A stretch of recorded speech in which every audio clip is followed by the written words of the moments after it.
اعوذ باللہ من الشیطان الرجیم بسم اللہ الرحمن الرحیم معزز ناظرین السامعین السلام علیکم۔ آج کل ایک مسئلہ جو بہت زیادہ پریشان کرتا ہے وہ یہ ہے کہ ہم جدھر دیکھتے ہیں سوشل میڈیا پر نئی سے نئی باتیں بیان کی جاتی ہیں اور ایسے انداز میں بیان کی جاتی ہیں کہ ہم سمجھنے پر مجبور ہوتے ہیں کہ آج تک جو ہمارے علماء کرام نے ہمیں مسائل بیان کیے ہیں وہ سب کے سب غلط تھے، اور آج کی نسل، آج کے دور کے پڑھے لکھے لوگ، عالم لوگ ہمیں صحیح باتیں اب بتانے لگے ہیں۔ یہ ایک ایسی خطرناک روش ہے جو اسلام میں بہت تفرقے ڈال دے گی، بہت سی نئی باتیں آ جائیں گی اور اسلام کی اصل روح پر غبار پڑ جائے گا۔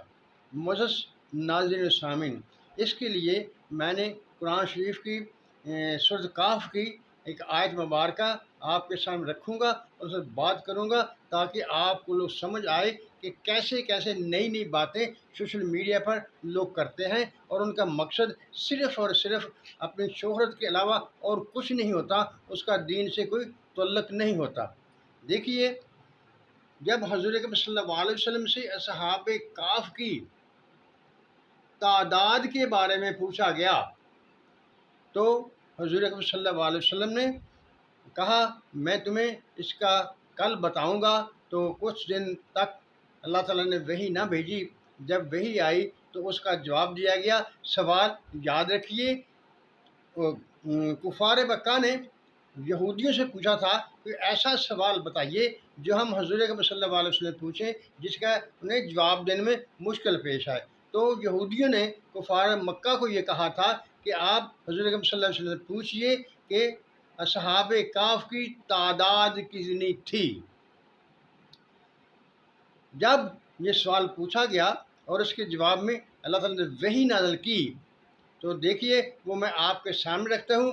سوال یاد رکھیے گا کہ کفار نے پوچھا تھا کہ اصحاب کہف کی تعداد کتنی تھی، اور اس کے جواب میں جو اللہ تعالیٰ وحی کر رہا ہے وہ دیکھیے اور سنیے۔ میں آپ کے سامنے وہ آیت تلاوت کرتا ہوں۔ اعوذ باللہ من الشیطان الرجیم بسم اللہ الرحمن الرحیم سیقولون ثلاثۃ رابعہم کلبہم ویقولون خمسۃ سادس کلبہم رجما بالغیب ویقولون سبع وثامنہم کلبہم قل ربی اعلم بعدتہم ما یعلمہم الا قلیل۔ یہ اس سوال کے جواب میں اللہ تعالیٰ نے آیات مبارکہ نازل کی ہے۔ اب میں اس کا ترجمہ آپ کے سامنے رکھتا ہوں۔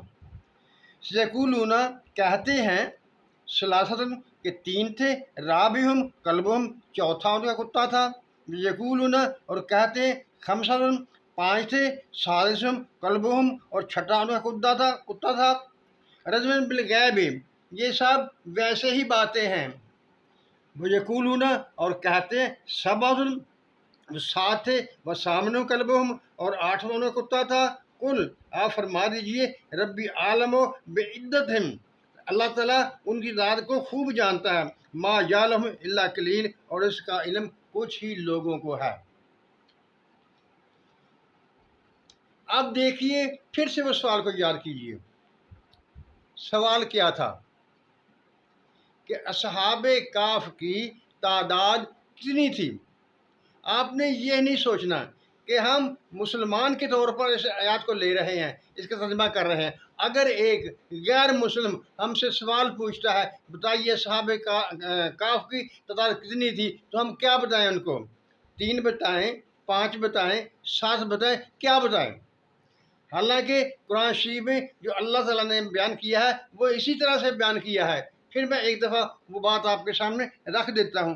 کہتے ہیں وہ 3 تھے اور چوتھا ان کا کتا تھا، وہ 5 تھے اور چھٹا ان کا کتا تھا، وہ 7 تھے اور 8واں ان کا کتا تھا۔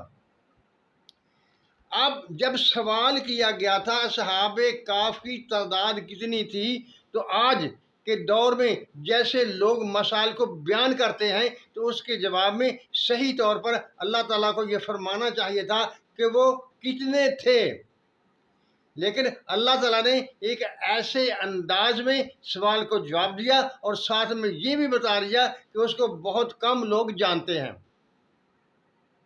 معزز ناظرین سامعین، اللہ تعالیٰ نے خوب اچھے طریقے سے جواب دیا۔ جو کچھ وہ لوگ جانتے تھے، جو وہ کہتے تھے، وہی اللہ تعالیٰ نے بتایا۔ یعنی ان میں یہ باتیں مشہور تھیں۔ کوئی کہتے تھے وہ 3 تھے، چوتھا کتا تھا، کچھ لوگ کہتے تھے وہ 5 تھے، چھٹا ان کا کتا تھا، اور کچھ لوگ کہتے تھے 7 ہے اور 8واں ان کا کتا تھا۔ اسی طرح ان میں بھی اس مسئلے پر اختلاف تھا، اور اللہ تعالیٰ نے یہ بات واضح طور پر ثابت کر کے بتا دی کہ تم یہ بات کرتے ہو، یہ کہتے ہو تم، کیونکہ سوال بھی ان کی طرف سے آیا تھا، تو جیسا وہ سمجھتے تھے وہی اللہ تعالیٰ نے قرآن شریف میں بتا دیا۔ اب اگر کوئی اعتراض کرے کہ اللہ تعالیٰ نے کیا بتایا، جب کہ خود ہی اللہ تعالیٰ نے فیصلہ کر دیا ہے بہت کم لوگ جانتے ہیں، تو سوال کا جواب تو نہ ہوا۔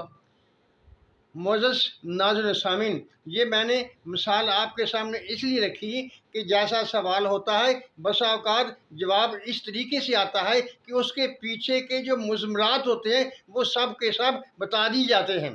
یہی طریقہ کار اللہ تعالیٰ نے اس سوال کے جواب میں کیا کہ جیسا ان میں یہ باتیں پائی جاتی تھیں کہ مختلف باتوں پر وہ قائم تھے، کچھ 3 اور 4 پر قائم تھے، کچھ 5 اور 6 پر قائم تھے، کچھ 7 اور 8 پر قائم تھے، وہ اللہ تعالیٰ نے مفصل طور پر بتا دیا۔ دوسری دلیل جو یہ اس بات کو واضح کرتی ہے کہ ان کا جو وہ جانتے تھے اللہ تعالیٰ نے وہی جواب دیا تھا، وہ یہ ہے کہ ان میں سے کسی نے اس پر کوئی اعتراض نہیں کیا تھا۔ یعنی اگر ہم نے سوال پوچھا تو اس کے جواب میں ہمیں صحیح جواب نہیں دیا گیا، کیونکہ ان میں یہی باتیں رائج تھیں جو اللہ تعالیٰ نے بیان کی، تو لہٰذا وہ مطمئن ہو گئے اور جواب ٹھیک ہو گیا۔ لیکن آج کے دور کے جو ہم لوگ ہیں وہ اس پر اعتراض کر رہتے ہیں کہ اللہ تعالیٰ نے وہ صحیح عدد کیوں نہیں بتایا۔ دیکھیے، حضرت ابن عباس سے بھی ایک روایت ہے کہ میں ان لوگوں میں شامل ہوں جو اصحاب کہف کی صحیح تعداد کو جانتے ہیں۔ یعنی یہ اور بات ہے کہ ان کی تعداد کتنی تھی، لیکن جو ان یہود میں پایا جاتا تھا کہ وہ کتنی تعداد کے قائل ہیں، وہ 3 مختلف تعدادوں کے قائل تھے۔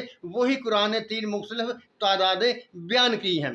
لیکن اگر اس ماحول کو چھوڑ کر آج کی طرح ہم اس پر اعتراض کرنے لگ جائیں تو وہ ہماری کم عقلی ہے، کم علمی ہے۔ اس ماحول کو بھی ذہن میں رکھنا ضروری ہوتا ہے۔ اسی طرح سے بہت سے نئے مسائل سوشل میڈیا پر پیش کیے جاتے ہیں جن کی کوئی ضرورت نہیں ہوتی، بلکہ وہ عوام کے ذہن کو پراگندہ کر رہے ہیں۔ لہٰذا میری درخواست ہے سب بھائیوں سے کہ وہ ایسے مسائل بیان نہ کریں، صرف کچھ لالچ کے لیے، کچھ ٹکوں کے لالچ کے لیے دین اسلام کی تعلیمات کو پراگندہ نہ کریں، ان میں ایسے طریقے شامل نہ کریں جس سے ایک عام آدمی کے ایمان میں خلل پڑے۔ معزز ناظرین سامعین، یہ بات میں نے اس افسوس کے ساتھ آپ کے سامنے رکھی ہے جو آج کل سوشل میڈیا پر کیا جا رہا ہے، اور اسے دیکھ کر تو سن کر دکھ ہوتا ہے۔ معزز ناظرین سامعین، اللہ تعالی ہم سب کی حفاظت کرے اور ہمیں صراط مستقیم پر قائم رکھے، آمین۔ اللہ حافظ۔